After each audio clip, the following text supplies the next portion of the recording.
Life has a way of humbling us when we least expect it. Sometimes the places we once called home become the very stages where our deepest struggles unfold.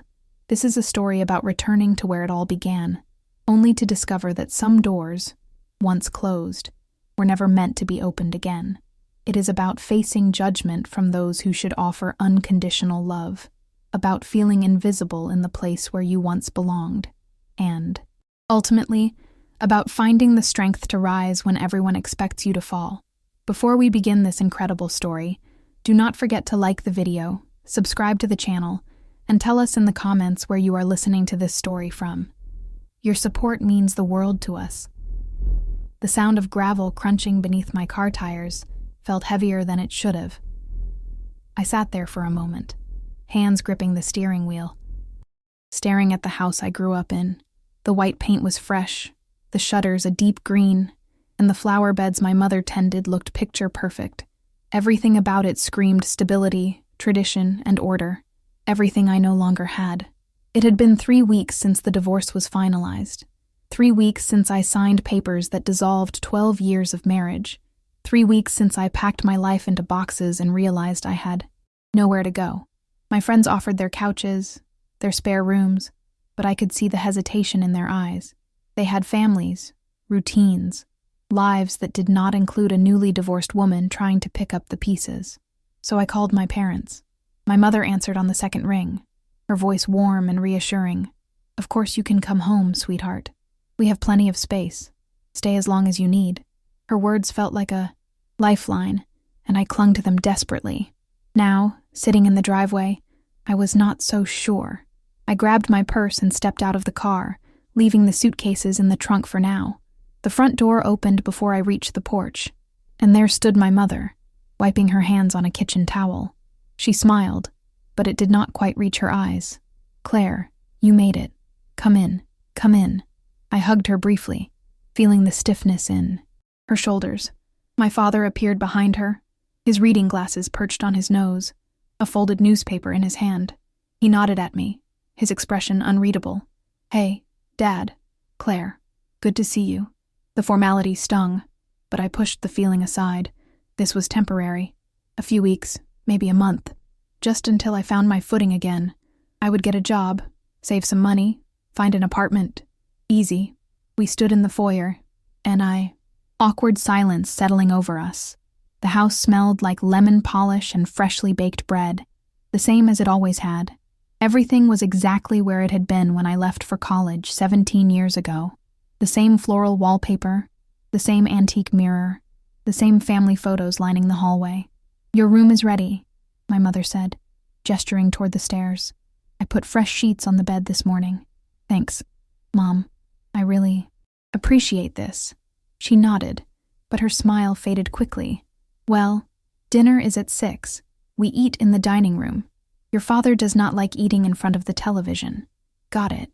I climbed the stairs slowly, dragging my feet. My old bedroom was at the end of the hall, the door slightly ajar. I pushed it open and stepped inside, and my stomach sank. It was not my room anymore. The walls that had once been covered in posters and photos were now a neutral beige.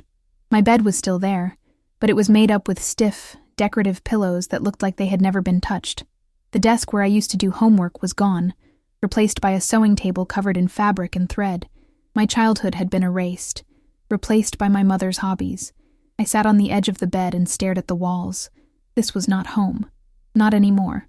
That evening, I came downstairs, at exactly 6 hours, dressed in jeans and a sweater. My mother was setting the table, her movements precise and practiced. My father sat at the head of the table, already reading something on his phone. "Can I help?" I asked.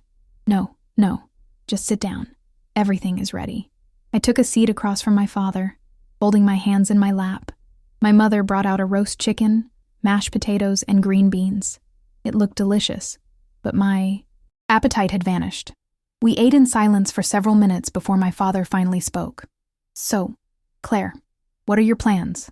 I looked up, fork paused halfway to my mouth. "Plans?" "Yes, plans. You cannot just sit around here indefinitely. You need to figure out what you are going to do next." I felt my chest tighten. "I know, Dad. I am working on it. Working on it is not a plan. You need a job. You need income. You are 35 years old. Claire, you should have your life together by now." The words hit like a slap. My mother said nothing, just kept cutting her chicken into tiny pieces, her eyes fixed on her plate. "I am doing my best," I said quietly. "Your best was not good enough to keep your marriage together, was it?" The silence that followed was crushing. I set my fork down, no longer able to pretend I was eating. My mother finally spoke, her voice soft, but sharp. "Richard, that is enough. I am just being honest. She needs to hear it." I stood up, my chair scraping loudly against the hardwood floor. "Excuse me, I am not hungry anymore." I walked out of the dining room, up the stairs, and into my beige prison of a bedroom. I closed the door and sat on the bed, my hands shaking. Tears stung my eyes, but I refused to let them fall. I would not give them the satisfaction. The next few days followed the same pattern. I woke up early, showered, and came downstairs to find my parents already dressed and moving through their morning routine. My mother made coffee but never offered me a cup. My father read the newspaper and ignored me. I felt like a ghost in my own childhood home. I started applying for jobs online, sending out resumes, filling out applications. I had a degree in marketing and 12 years of experience, working for a mid-sized firm before the divorce derailed everything. I was qualified. I was capable. But every rejection email felt like another nail in the coffin. One morning, I came downstairs to find my mother folding laundry in the living room. I tried to make conversation. "Need any help?" "No, I have a system. You would just mess it up." Her tone was casual, but the message was clear. "You are in the way." I retreated to my room and stayed there for most of the day, scrolling through job postings, feeling more and more hopeless with each passing hour. That evening, I overheard my parents talking in the kitchen. I was upstairs, but their voices carried. "How long is she planning to stay?" my father asked. "I do not know." "Richard?" She said it was temporary. Temporary is turning into permanent. She is not even trying. She is trying. She is just going through a rough time. We all go through rough times. Margaret, we do not all run home to Mommy and Daddy. I closed my door quietly and sat on the bed, my heart pounding. They did not want me here. They saw me as a failure, a burden, a mistake. The walls felt like they were closing in. I opened my laptop and checked my email, hoping for some good news, any good news. But there was nothing, just more silence, more rejection. I lay back on the bed and stared at the ceiling. This was not how my life was supposed to turn out. I had done everything right. I went to college, got a good job, married a man who seemed stable and kind. I thought I had built something solid, but it all crumbled, and now I was right back where I started. Except this time, I was not welcome. I closed my eyes and let the exhaustion wash over me. Tomorrow would be different. It had to be. The morning sun filtered through the thin curtains of my childhood bedroom, casting pale lines across the beige walls. I had barely slept. Every creak of the house, every distant sound reminded me that I was back under my parents' roof, and not by choice. I stared at the ceiling, tracing the same crack I used to count as a teenager when I could not sleep. Back then, I was dreaming of escape, of building a life far away from this house. Now, I was back, and it felt like failure had a physical weight pressing down on my chest. I forced myself out of bed and got dressed. Jeans, a simple blouse, nothing fancy. I was not going anywhere, but staying in pajamas all day felt like admitting defeat. I needed to at least look like I had a plan, even if I did not. Downstairs, my mother was already in the kitchen, wiping down counters that already looked spotless. She glanced at me briefly, then returned to her work. "Good morning," I said, trying to sound cheerful. "Morning. There is coffee in the pot." I poured myself a cup and sat at the kitchen table, the same table where I used to do homework and eat breakfast before school. My father was nowhere to be seen, probably already in his study or outside tending to the yard. He had always been a man of routine, and my presence had clearly disrupted that. "Mom, I wanted to thank you again for letting me stay here. I know it is not easy having me back." She paused, her hand hovering over the counter. "It is fine, Claire. We just want you to get back on your feet. I am working on it. I have been applying to jobs every day. That is good. You need to be independent again. You cannot rely on other people forever. The words stung, but I nodded. I know. She turned to face me, her expression softening just slightly. You know, when you married Michael, your father and I thought you had finally figured things out. You seemed so happy. What happened? I took a sip of coffee, the bitterness matching the taste in my mouth. Things change, Mom. People change. But 12 years? Claire, that is a long time to just throw away. I did not throw it away. It just did not work out. She sighed and returned to her cleaning. Well, I hope you learned something from it. I did not respond. What was there to say? That I learned trusting someone completely could leave you broken. That building a life with someone did not guarantee they would stay. That sometimes, no matter how hard you tried, it still was not enough. I finished my coffee in silence and went back upstairs. I opened my laptop and checked my email. 3 new messages. My heart lifted for a moment, then sank when I saw they were all automated responses. Thank you for your interest, but we have decided to move forward with other candidates. I closed the laptop and rubbed my eyes. This was becoming a pattern. Later that afternoon, I decided to go for a walk. I needed to get out of the house, away from the suffocating silence and the judgmental glances. I grabbed my jacket and headed out the front door without saying anything to my parents. I did not owe them an explanation for every move I made. The neighborhood looked the same as it always had. Tree-lined streets, well-maintained lawns, houses that all seemed to blend together in their suburban sameness. I walked past the park where I used to play as a child, the swings still swaying gently in the breeze. A few kids were running around, their laughter echoing through the air. I watched them for a moment, remembering a time when life felt that simple. I kept walking, not really paying attention to where I was going, just needing to move. Eventually, I found myself standing in front of the library, a small brick building that had been there for as long as I could remember. On impulse, I went inside. The smell of old books and polished wood greeted me. It was quiet, peaceful, the kind of place where you could disappear for a while. I wandered through the aisles, running my fingers along the spines of books, not looking for anything in particular. I just wanted to be somewhere that felt neutral, somewhere without expectations. I found a corner with a comfortable chair and sat down, pulling a random book from the shelf. I did not even read the title.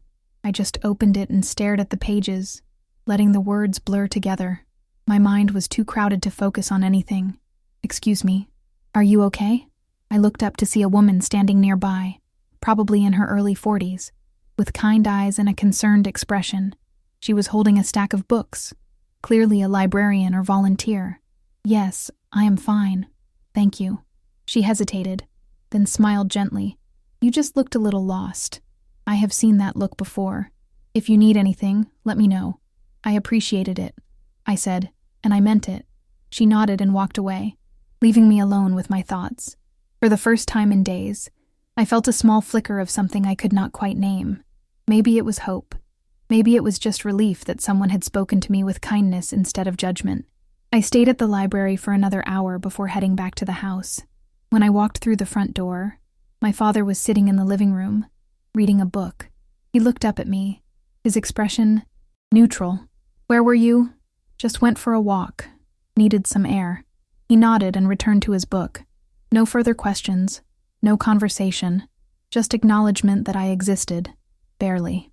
That evening, dinner was another quiet affair. My mother had made lasagna, one of my childhood favorites, but I could not enjoy it. The tension in the room was too thick. My father ate methodically, never looking up.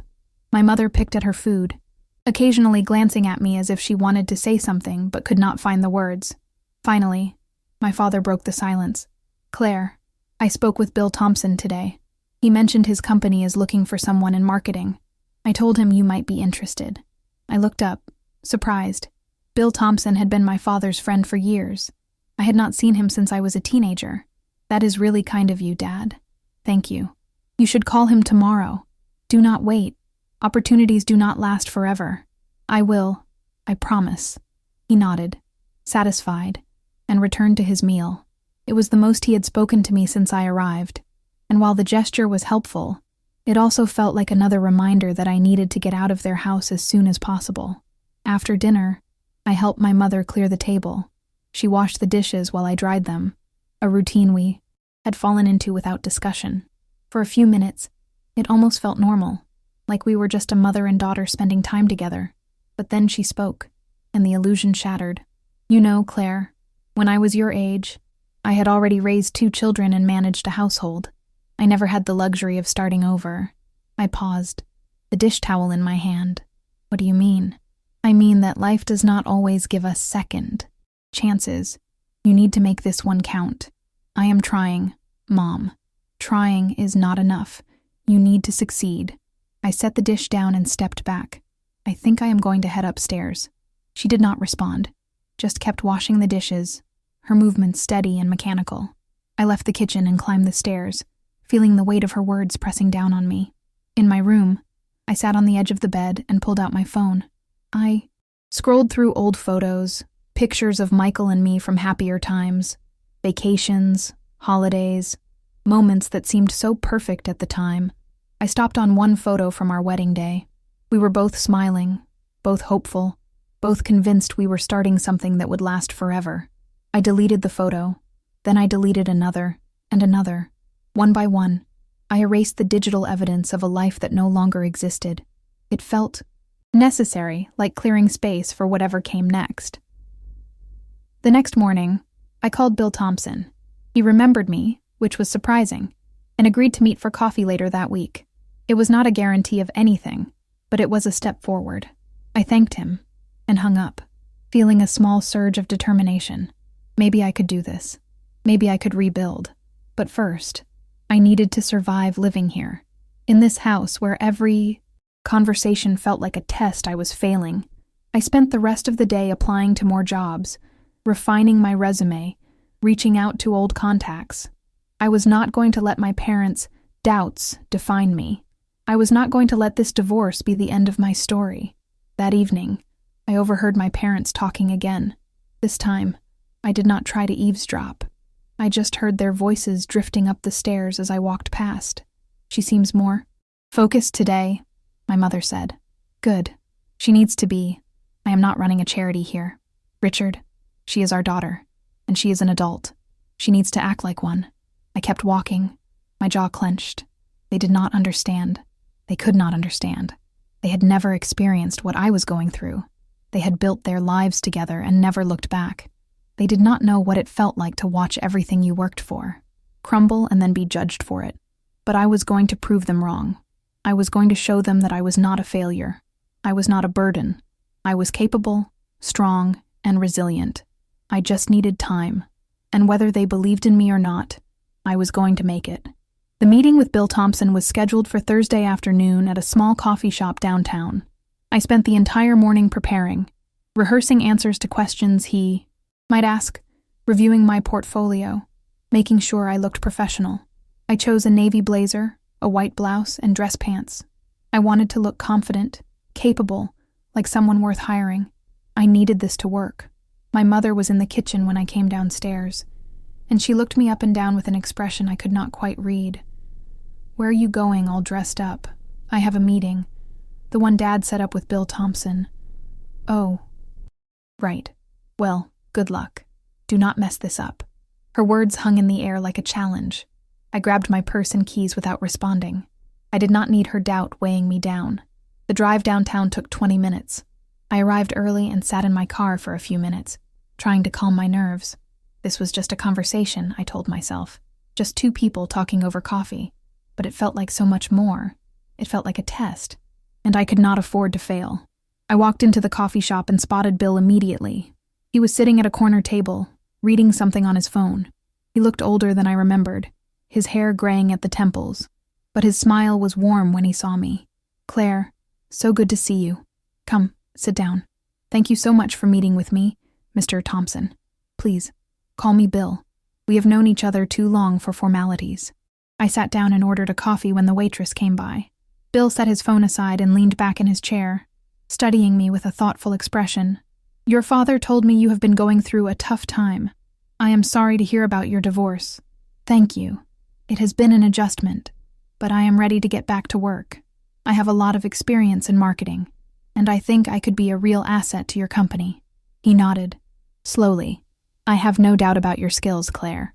I looked over the resume you sent me. Impressive track record. But I have to be honest with you. The position we have available is not exactly what you are used to. I am open to anything," I said quickly. "I just need an opportunity to prove myself. The job is entry-level. It is mostly administrative work, coordinating campaigns, managing schedules, that sort of thing. The pay is not great, and it is not the kind of role someone with your experience would typically take." My heart sank, but I kept my expression neutral. "I understand, but I am willing to start wherever I need to. I just need to get my foot in the door." He studied me for a long moment, then sighed. "All right, I can offer you a trial period. 3 months. If it works out, we can talk about moving you into something more suited to your experience. But I need to know you are serious about this. I am doing this as a favor to your father, but I still need someone reliable. I am serious. I promise. I will not let you down." "Good. Can you start Monday?" "Absolutely." We shook hands, and I felt a small surge of relief. It was not the job I wanted, but it was something. It was a start. I thanked him again and left the coffee shop feeling lighter than I had in weeks. On the drive home, I let myself imagine what it would be like to have a routine again, to have a reason to get up in the morning, to have my own income. It was not much, but it was mine. When I arrived home, my parents were both in the living room. My father was reading, and my mother was knitting. I walked in with a smile, ready to share the good news. I got the job. I start Monday. My father looked up, his expression unreadable. "Good. That is good." My mother did not even look up from her knitting. "What is the position?" "It is in marketing, administrative work, coordinating campaigns, that sort of thing." She finally glanced at me, her eyebrows raised. "Administrative work. Is that not a step down from what you used to do?" "It is a start, Mom. I have to start somewhere." Well, I suppose something is better than nothing." Her tone was dismissive, and I felt the small flicker of pride I had been holding on to start to fade. I had hoped for congratulations, for some acknowledgement that I was trying, but instead, I got judgment. I went upstairs without saying anything else. I was tired of defending myself, tired of feeling like nothing I did was ever good enough. That night, I lay in bed staring at the ceiling, replaying the conversation in my head. I should have been happy. I had a job. I had taken a step forward, but all I could feel was the weight of my parents, expectations pressing down on me, reminding me that I was still not enough. The weekend passed slowly. I spent most of it in my room, preparing for my first day of work, organizing my thoughts, trying to build up my confidence. My parents went about their routine, largely ignoring me. It was like I was invisible, unless they needed to remind me of my shortcomings. Monday. Morning arrived, and I woke up early, determined to make a good first impression. I dressed carefully, ate a quick breakfast, and left the house before my parents were even awake. I did not want to give them a chance to say something that would shake my resolve. The office was located in a sleek building downtown, and I felt a surge of nervousness as I walked through the glass doors. The receptionist directed me to the 3rd floor, where I met Bill and the rest of the team. They were polite, professional, and surprisingly welcoming. For the first time in weeks, I felt like I was somewhere I belonged. The work itself was straightforward. I coordinated schedules, organized files, assisted with campaign logistics. It was not glamorous, but it was productive. I was contributing, earning, moving forward, and that felt like a victory, even if it was a small one. The first week went by quickly. I fell into a routine, waking up early, going to the office, coming home in the evening. My parents barely acknowledged my new schedule. My father would nod when I mentioned work, and my mother would make vague comments about how I should be saving money to move out soon. By the 2nd week, I started to feel more confident. I was good at what I did, and my coworkers noticed. One of the senior managers, and a woman named Rebecca, pulled me aside one afternoon. "Claire, I have been impressed with your work. You are organized, detail-oriented, and you do not need much supervision. Have you thought about taking on more responsibility?" "I would love that," I said, trying not to sound too eager. Good. I will talk to Bill about moving you into a project coordinator role. It comes with a pay increase and more involvement in the creative side of things. Thank you, Rebecca. That would be amazing. She smiled. You have earned it. I left the office that day feeling like I was finally getting somewhere. Things were starting to turn around. I had a job, I was earning respect, and I was proving to myself that I was capable. But when I got home, the atmosphere was anything but celebratory. I walked through the front door to find my mother sitting at the kitchen table with a stack of bills in front of her. She looked up when she saw me, her expression stern. Claire, we need to talk. I set my purse down, my stomach tightening. What is wrong? Your father and I have been discussing your situation. You have been here for over a month now, and while we are happy you found a job, we think it is time we talk about expectations. Okay, I said slowly. We think you should start contributing to the household expenses. You are using our utilities, eating our food, taking up space. It is only fair that you pay your share. I felt my chest tighten. Mom, I just started working. I have not even gotten my first paycheck yet. That is not our problem, Claire. You are an adult. You need to start acting like one. I stared at her, disbelief washing over me. You told me I could stay here as long as I needed, and we meant it. But that does not mean it is free. Nothing in life is free. My father appeared in the doorway, his arms crossed. Your mother is right, Claire. You cannot expect to live here without contributing. We are not a charity. I felt the anger rising in my chest, hot and sharp. I never asked for charity. I asked for help. There is a difference. Help has limits, my father said coldly, and you have reached yours. I looked between them, feeling the walls closing in. Fine. How much do you want? $500 a month should cover it, my mother said, as if she had already calculated it. 500. That is more than half of what I am making right now. Then you will need to budget better, or find a second job. I could not believe what I was hearing. They were not offering support. They were punishing me for needing it. I turned and walked out of the kitchen, my hands shaking. I went upstairs, closed the door to my room, and sat on the edge of the bed, trying to process what had just happened. They did not want me here. They never had.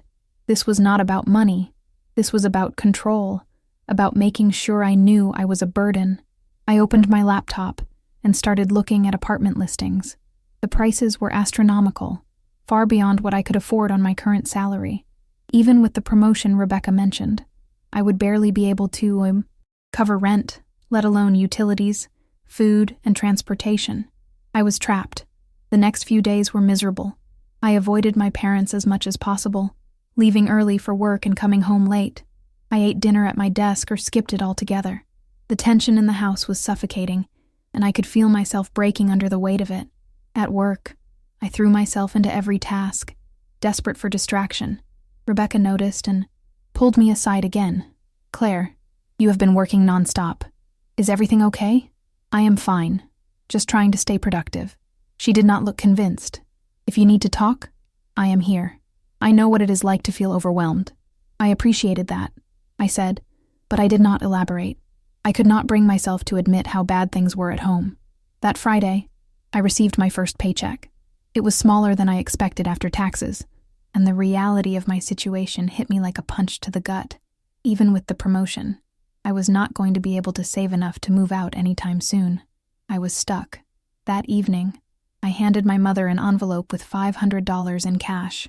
She took it without a word, as if it were expected, as if I owed her for the privilege of existing in her space. Thank you, she said flatly. This will help with the bills. I did not respond. I just turned and walked away. Later that night, I overheard them talking again. I was upstairs, but their voices carried through the vents. She is finally contributing, my mother said. About time. It is still not enough, my father replied. She needs to find her own place. This arrangement cannot go on forever. I know, Richard. I know. I closed my eyes and took a deep breath. I had to get out of here. I had to find a way. The following week, Rebecca called me into her office and officially offered me the project coordinator position. The pay increase was modest, but it was something. I accepted immediately, grateful for any step forward. But even with the promotion, I felt like I was drowning. Every dollar I earned went toward rent for a room I did not want, food I could not enjoy, and a future that felt impossibly far away. I started working, longer hours, taking on extra projects, doing anything I could to prove my worth. At work, I was valued. At home, I was tolerated. One evening, I came home late to find my father waiting for me in the living room. "We need to talk," he said, his tone serious. I sat down, exhausted. "What is it?" "Your mother and I think it is time you start looking for your own place. You have been here long enough. You have a job now. You can manage. On your own." I felt the anger flare up again. "Dad, I am trying, but rent is expensive, and I am barely making enough to cover what you are charging me here. That is not our problem. You made choices that led you here, Claire. Now you need to deal with the consequences." His words cut deep. "You think this is my fault. You think I wanted my marriage to end. You think I wanted to come back here and be treated like a failure. You are not a failure," he said, but his tone lacked conviction. "You are just not where you should be at your age. And where should I be? Living the perfect life you imagined for me. Sorry to disappoint you, Dad." He stood up, his expression hard. "You are not disappointing me, Claire. You are disappointing yourself." He walked out of the room, leaving me sitting there, my heart pounding. I felt tears prick my eyes, but I refused to let them fall. I would not give them the satisfaction. But as I sat there alone in the silent house, I realized something. I could not keep doing this. I could not keep letting their judgment define me. I had to find a way out, not just physically, but emotionally. I had to stop caring what they thought and start believing in myself, and that is exactly what I was going to do. The weeks that followed were a strange mix of quiet determination and simmering resentment. I stopped trying to win my parents' approval. I stopped explaining myself, stopped defending my choices, stopped hoping they would see me as anything other than a burden. Instead, I focused on what I could control: my work, my savings, and my plan to leave. Every morning, I woke up before sunrise and went for a run. The neighborhood was silent at that hour, the streets empty except for the occasional delivery truck or early morning jogger. Running gave me clarity. It reminded me that I was capable of pushing through discomfort, that I could set a goal and reach it. Even if it was just 5 miles, it was progress. At work, I threw myself into every project with renewed focus. Rebecca had been right to promote me. I was good at what I did, and I was getting better. I coordinated campaigns, managed timelines, and started contributing ideas during team meetings. My suggestions were well received, and slowly, I began to feel like I was building something again. One afternoon, Rebecca called me into her office. She was sitting behind her desk, a thoughtful expression on her face. "Claire, close the door and have a seat." I did as she asked, my heart racing slightly. Had I done something wrong? "I wanted to talk to you about something," she began. "We have a client presentation coming up in 2 weeks. It is a big account, and I think you should be the one to present our proposal." I blinked, surprised. "Me? Are you sure?" "Absolutely. You have been doing exceptional work, and I think this is a great opportunity for you to showcase your skills. Plus, the client is looking for fresh perspectives, and you have that." I felt a surge of excitement mixed with nervousness. "I would love to. Thank you for trusting me with this.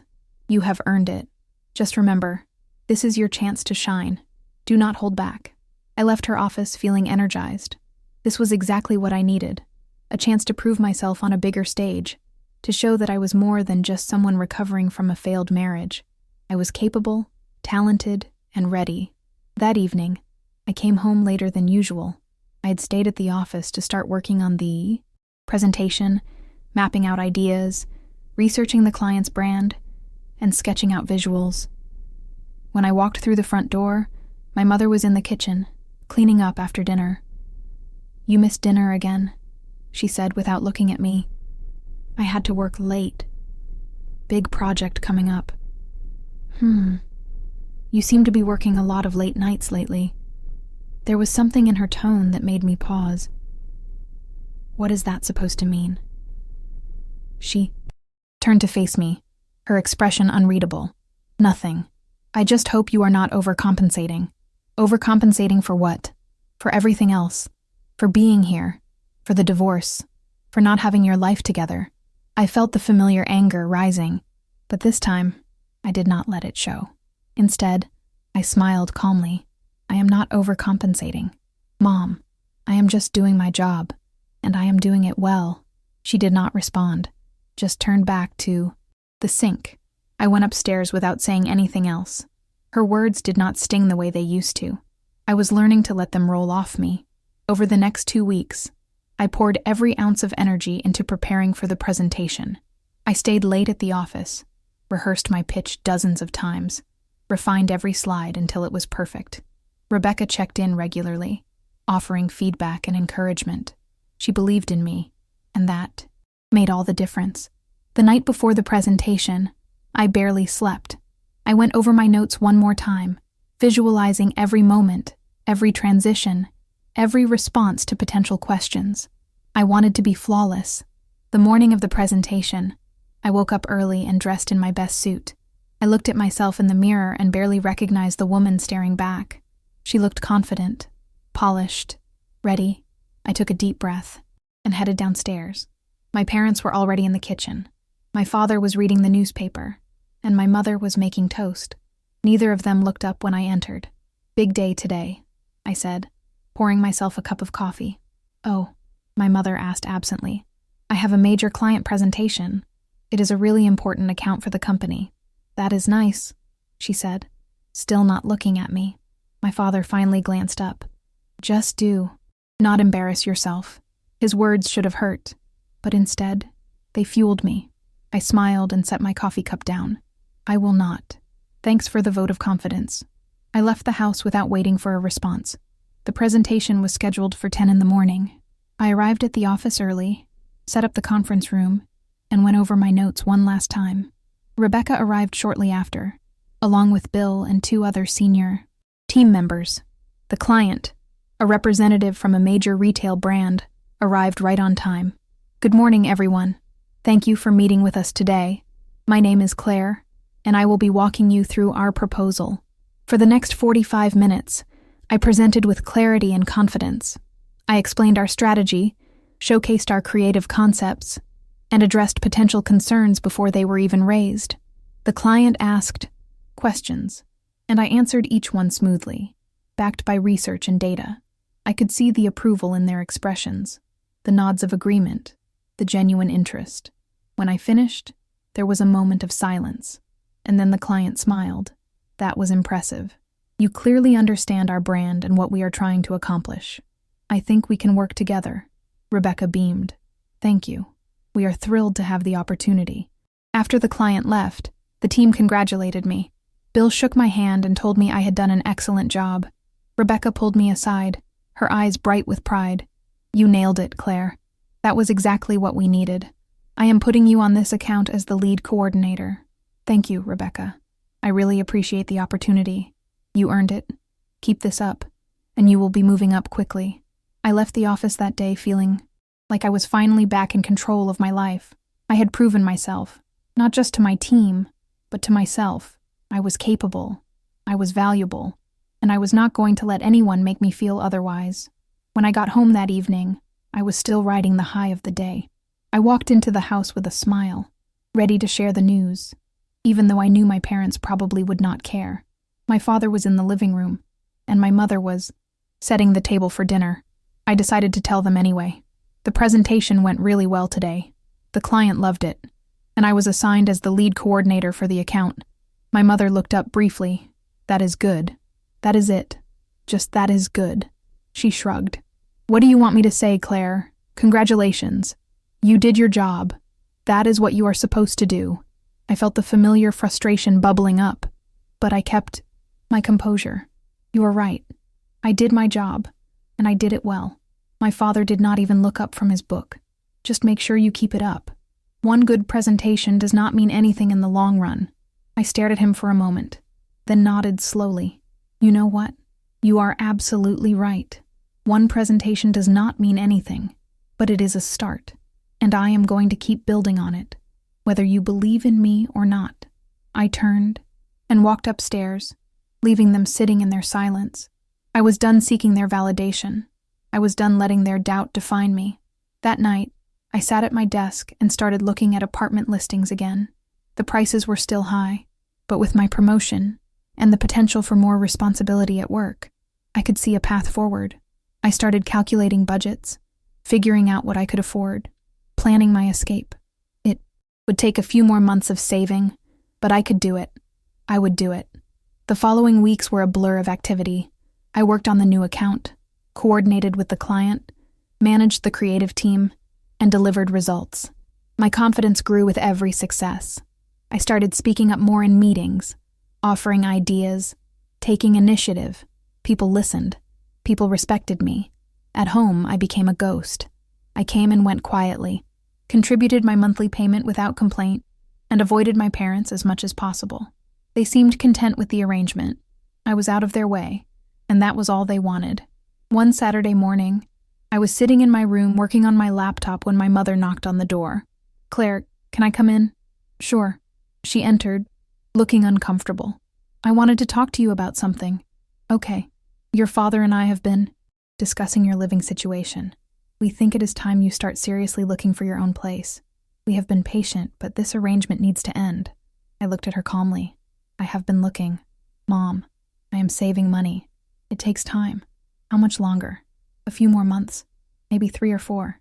She frowned. "That is too long. We need this space back." "For what?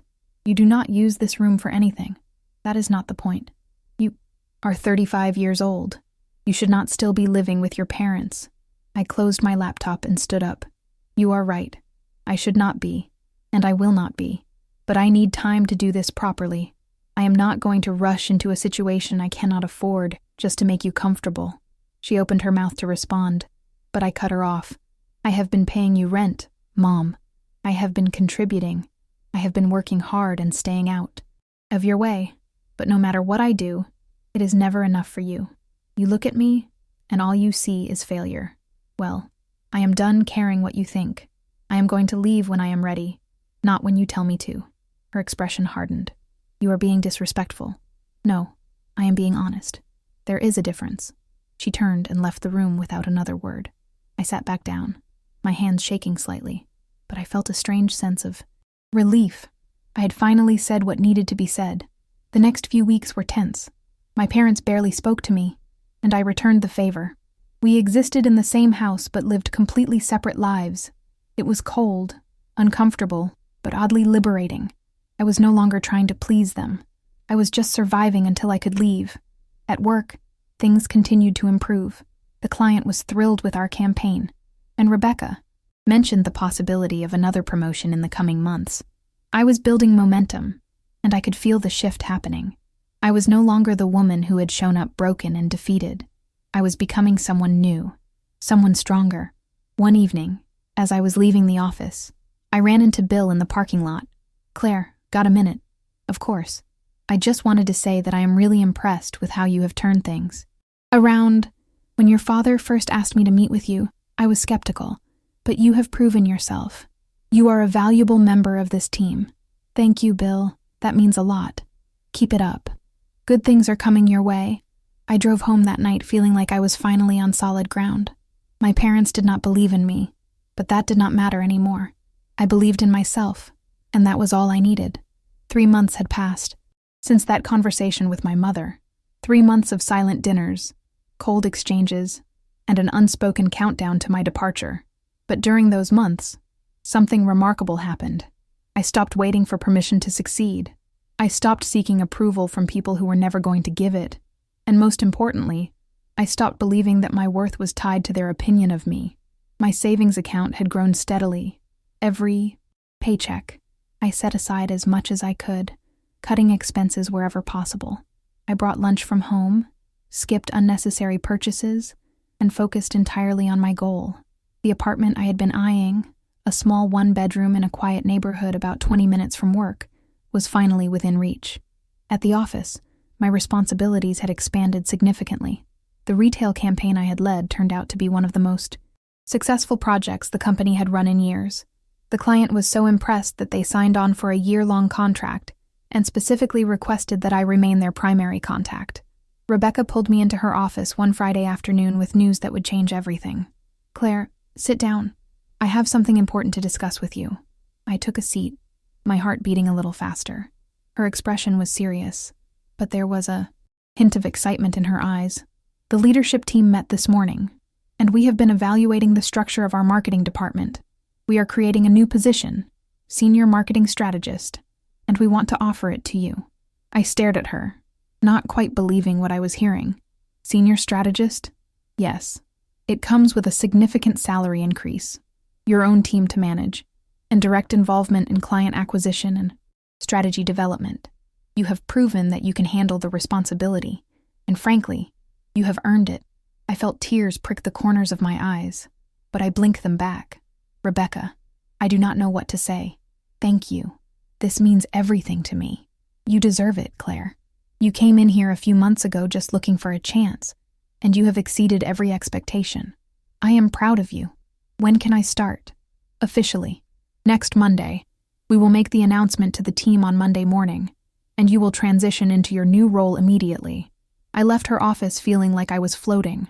This was not just a promotion. This was validation. This was proof that I was capable, that I could rebuild, that I was more than the worst moment of my life. That evening, I did something I had been putting off. I called the landlord of the apartment I had been interested in and told him I was ready to sign the lease. He was pleased and agreed to meet me the following day to finalize everything. After months of feeling trapped, I was finally taking the step that would set me free. When I arrived home, my parents were in the living room watching television. I walked in and stood in the doorway, and for the first time in months, I felt no anxiety about speaking to them. "I have some news," I said.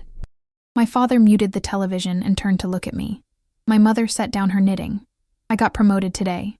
Senior Marketing Strategist. It comes with a significant raise, and I found an apartment. I will be moving out in 2 weeks." There was a moment of silence. My mother looked at my father, then back at me.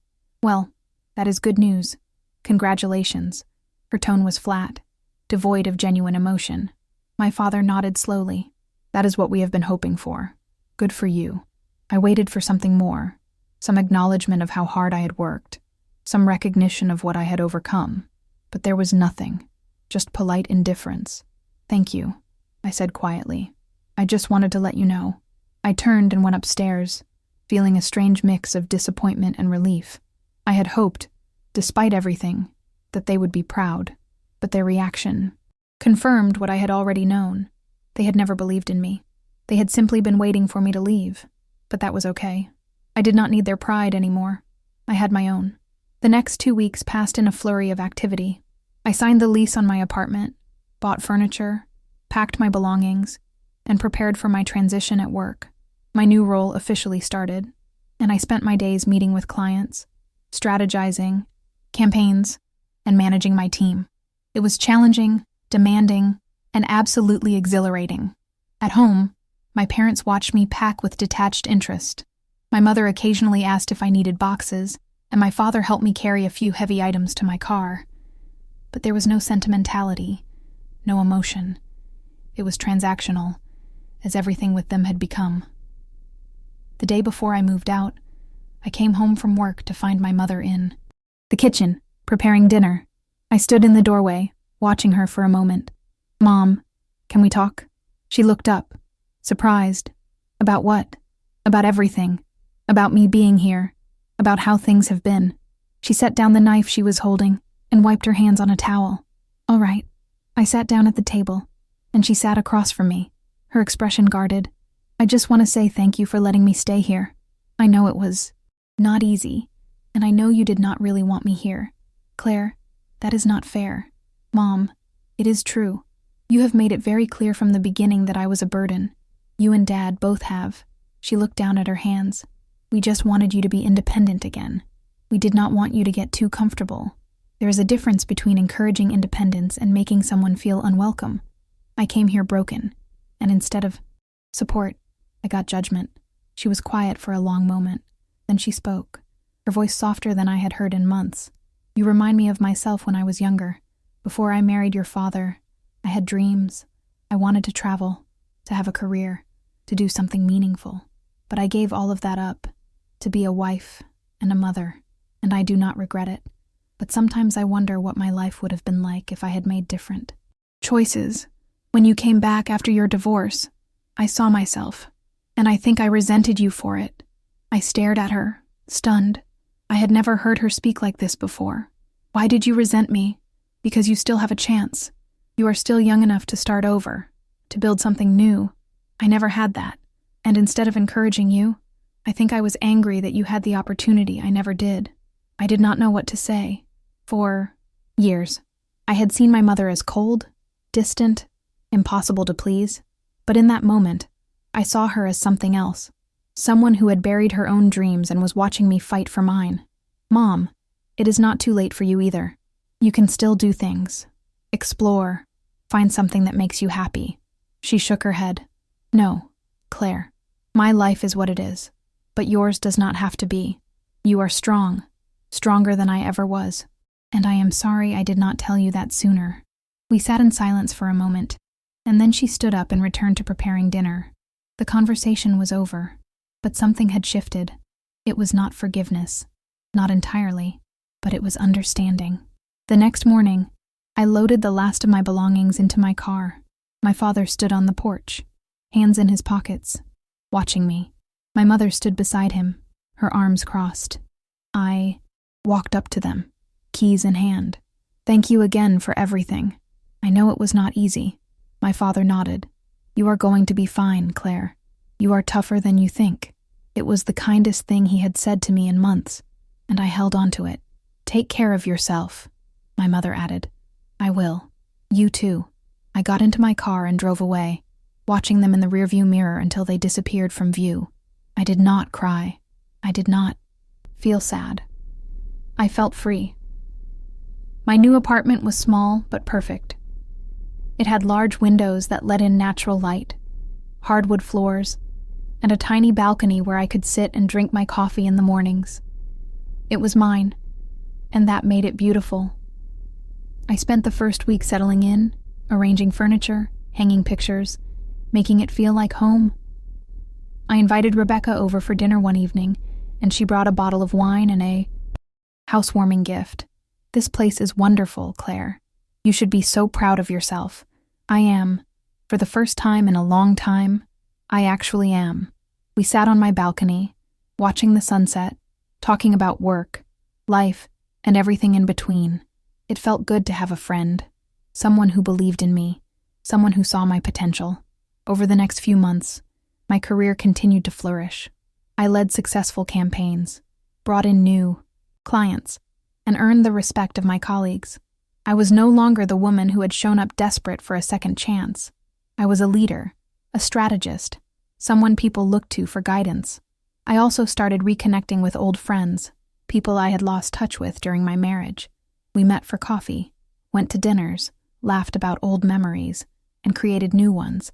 I was building a life that was entirely my own, and it felt incredible.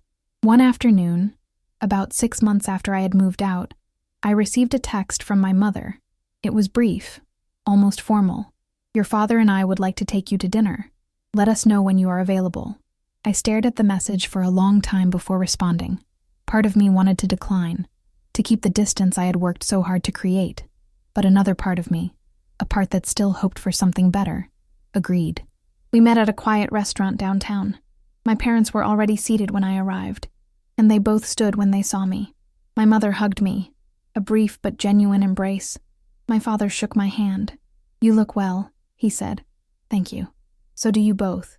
We ordered food and made small talk. It was awkward at first, stilted and uncomfortable. But slowly, the conversation began to flow. They asked about my job, my apartment, my life, and for the first time, they actually listened. Toward the end of the meal, my father set down his fork and looked at me directly. Claire, I owe you an apology. When you came to stay with us, I was harder on you than I should have been. I thought I was helping, pushing you to be independent. But I realize now that I was just being cruel. I looked at him, surprised. Thank you for saying that. You have done well for yourself. Better than I expected. if I am being honest. And I am proud of you." Those words, the ones I had been waiting to hear for so long, finally came. And while they did not erase the months of pain and judgment, they mattered. My mother reached across the table and took my hand. "I am proud of you too, Claire. You proved us wrong. You proved everyone wrong." I smiled, squeezing her hand gently. I proved myself right. That is what matters. We finished dinner, and they walked me to my car. My father hugged me, something he rarely did, and my mother kissed my cheek. "Do not be a stranger," she said. "I will not." I drove home that night feeling lighter than I had in years. I had rebuilt my life from the ground up. I had taken the rejection, the judgment, the pain, and turned it into fuel. I had proven that I was capable, strong, and worthy. The months continued to pass, and my life continued to improve. I received another promotion, this time to Director of Marketing Strategy. I moved into a larger apartment with a view of the city. I traveled, explored new hobbies, and dated casually, taking my time to figure out what I wanted in a partner. My relationship with my parents remained cordial but distant. We spoke occasionally, met for dinners a few times a year, but I no longer needed their approval. I had built a life I was proud of, and that was enough. One evening, about a year after I had moved out, I sat on my balcony watching the city lights twinkle in the distance. I thought about everything I had been through, everything I had overcome, the divorce that had shattered me, the return home that had broken me further, the slow, painful process of rebuilding. I had lost a marriage, but I had found myself. I had lost my parents' faith, but I had gained my own. I had lost everything I thought defined me, but I had discovered who I truly was, and that was worth more than anything. I picked up my phone and opened a note, typing out a message to myself, a reminder for the days when doubt crept back in. You are not defined by your failures. You are defined by how you rise after them. You are strong. You are capable. You are enough. I saved the note and set my phone down, all smiling to myself. This was not the life I had planned, but it was the life I had built, and it was mine, and that made it perfect.